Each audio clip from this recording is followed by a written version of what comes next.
Welcome to the Jock podcast on rock108.com. I'm your host, Brian Marshall, and I will be joined by my co-host, Iowa men's basketball star Jordan Bohannon, in just a few moments. But episode 1 up on rock108.com, where Jordan discussed what it was like seeing his first number 3 jersey. It was surreal. You know, it's something that definitely almost brought tears to my eyes, and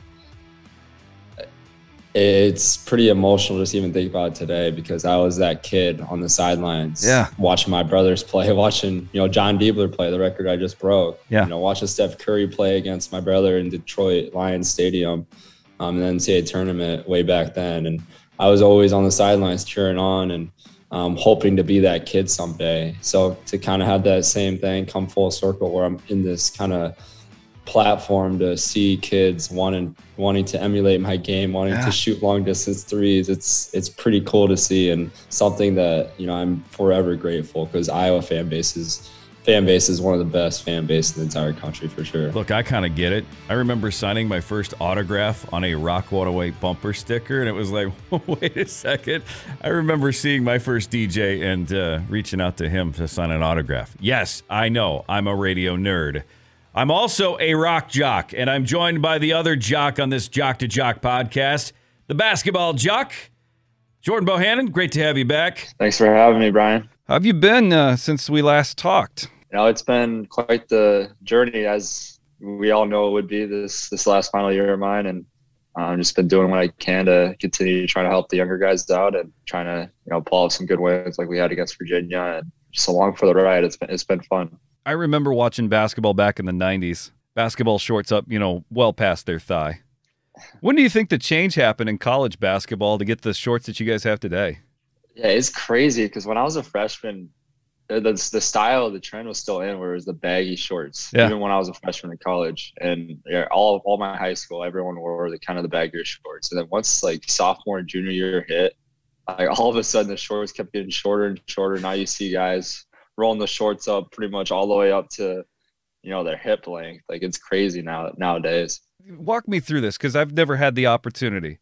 When you get to select your uniform, obviously you have some options, right? You have to conform to a certain standard, or does everybody just say, well, this is what you got to do and this is what you got to wear? To be honest, we haven't really changed our jersey in 3 years now. So I don't even really remember as far as when we selected our jerseys. I know we had a say in what the design was, but as far as that goes, I don't really remember much about lengthwise and stuff like that, the requirements that it had to be. So sure. There really wasn't anything out there, to be honest. Well, and one of the things I noticed, and I was going to ask you about it, is you have, what's the best term for it, that goes over most of your leg?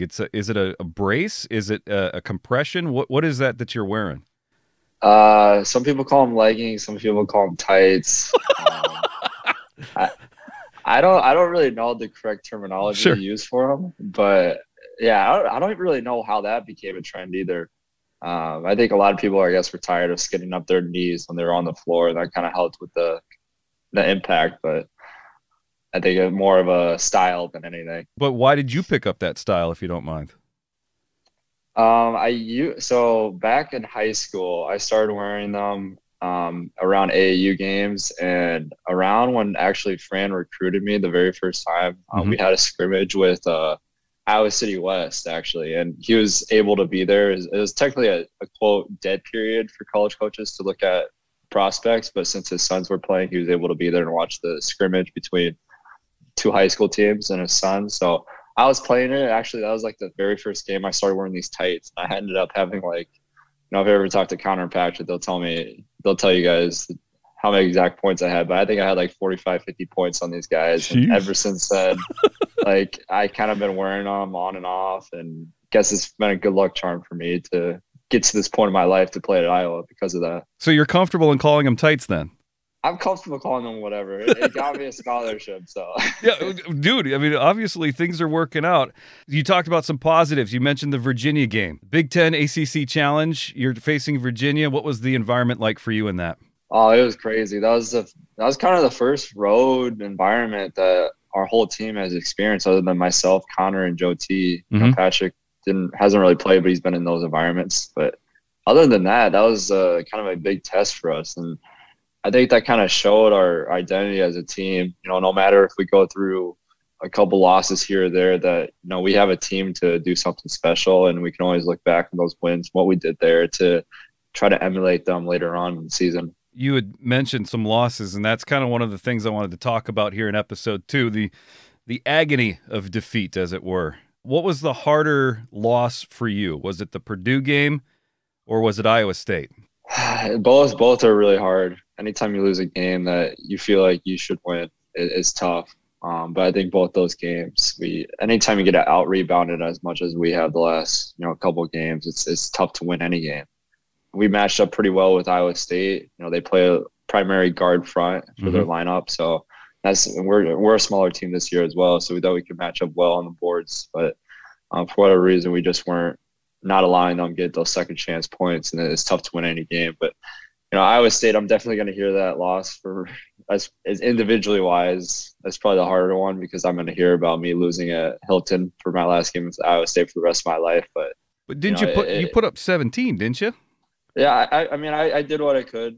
I felt like I tried to get something going on offense, because it was hard doing something.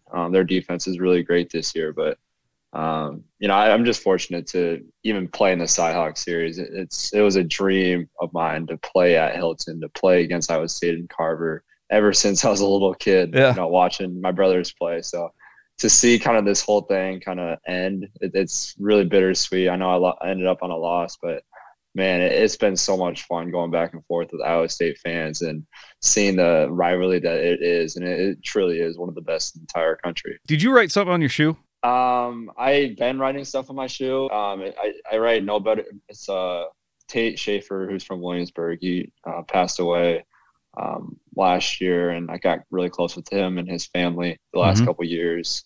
And I told his mom and dad that I was gonna dedicate this season to him. So I write "Nobody Better," which is a quote that his dad used at his funeral, and it just explained what his mindset was his whole life. Tate's was about whatever adversity was thrown at him. His dad would tell him nobody better, and it gave me goosebumps when I listened to it at the funeral, and something I want to try to emulate in my life. And what a great family there is, what a great community that Williamsburg community is. And I write my shoes to remember him and his legacy that he's had on myself and our team and this program, because I don't think there's a kid that's been like that's gone through an Iowa fan base that has that much of an impact that he had on us last year. I know you get the media that gets in your face, right? I'm sure that I'm considered a part of that now. But how tough is it when you come off of a loss? How do you put it behind you? I know you say I've got to put it behind me, but how do you do that? It can be tough, especially in today's era where you look on one swipe of your phone and there's a million people tweeting at you, DMing you. I have had to put on Do Not Disturb the last 24 hours after this loss against Iowa State, because it's hard to look at social media. There's always someone constant in your face. So you have to have a different mindset. And, there's a point where I thought coming into college that, these kids are kind of getting soft. It's kind of that like participation, kind of quote that people have been saying these past decade, that kids are getting soft these days. But I think nowadays, like, kids are going to have to be more mentally tough than ever to be able to get through today's environment, because if you do something wrong, it's criticized just like that. So it's really hard to move forward. But at the end of the day, what you want to do with your life and what we want to do as a team, and you just have to put the bigger picture, ahead of whatever's going on in the moment.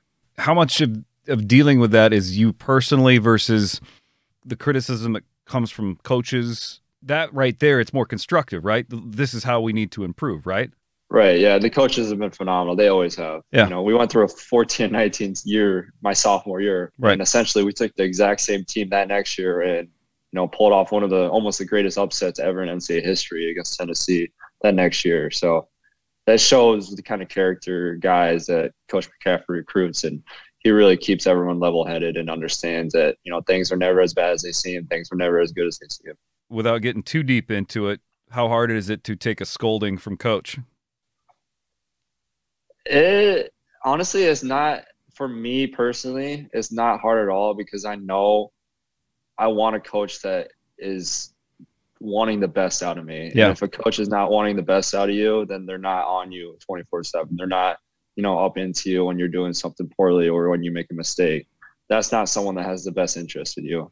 Coach McCaffrey gets a bad rep because he's constantly, yelling, screaming, and doing things, his antics on the sidelines. But at the end of the day, he's wanting the best for his players. He's sticking up for his players when he feels like they're being mistreated out there on the court. And he'll do anything he can to make sure that, it's a positive experience and they become better men through his program.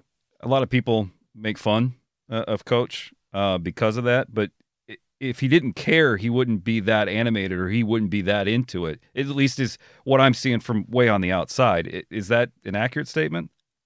100%. I'd much rather have a coach like that than a coach that is mellow and you never know what he's thinking.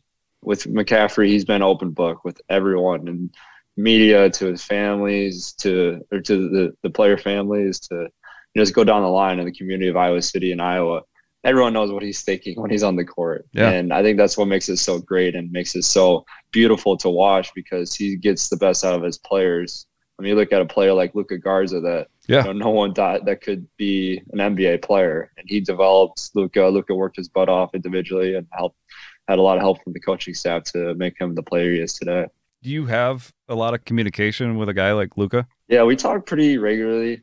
He's been obviously one of my closer teammates that I've had that I played with. Him and Tyler Cook are definitely up there. Nicholas Bear, Jack Nungy. Those players are probably the core guys that I talk to the most. But Luka's been phenomenal on what he's been able to do in the next level. Has he offered any advice if you're moving towards that next level? What to do, what not to do? Or is that kind of, if you don't want to touch on it, that's completely fine. Obviously, he's found something that has made him extraordinarily successful at that next level as well. How would he offer that advice to you to get to that next level? I think, if that conversation ever, and we've talked a little bit, but yeah, what's so great about the friendships that I've kind of grown with my teammates, the more personal you can get with these guys, the more long-term relationships I felt have lasted. Like me and Jack Nungy, we rarely ever talk about basketball. It's always about how your family's doing, how are you doing as a person, because that's most important in today's world. Because, people can get, nasty to you. Jack Nungy's been through, things that I don't wish on anyone ever. I'm not anywhere near the level, but this week I was called off the bench to start doing mornings on Rock 108. And the change, I haven't received near the hate that I see sometimes that goes up on your Instagram wall. Somebody who has never shot a basketball before. And I'm like, hey, wait a minute. Go out there and see if you can make that shot against Purdue or go up against Iowa State, right? And well, why'd you write that on your shoe? Well, now you've explained it to some people, and boy, you're just never going to please everybody, are you? No, it's never. It's just the type of world we live in, and I still believe that majority of people out there are good people. I think it's just a loud minority out there, but at the end of the day, you just have to take it with a grain of salt and understand that you're in a position that a lot of people wish they're in, and you have to make the most of it. We covered a lot this week on the Jock to Jock podcast. Episode 3 will drop next Wednesday, and we're going to talk a little bit more about the NIL and Jordan's new foray into endorsements. It's kind of an interesting deal that we'll talk about next week on the Jock to Jock podcast. I'm Brian Marshall for Jordan Bohannon. Have a great week.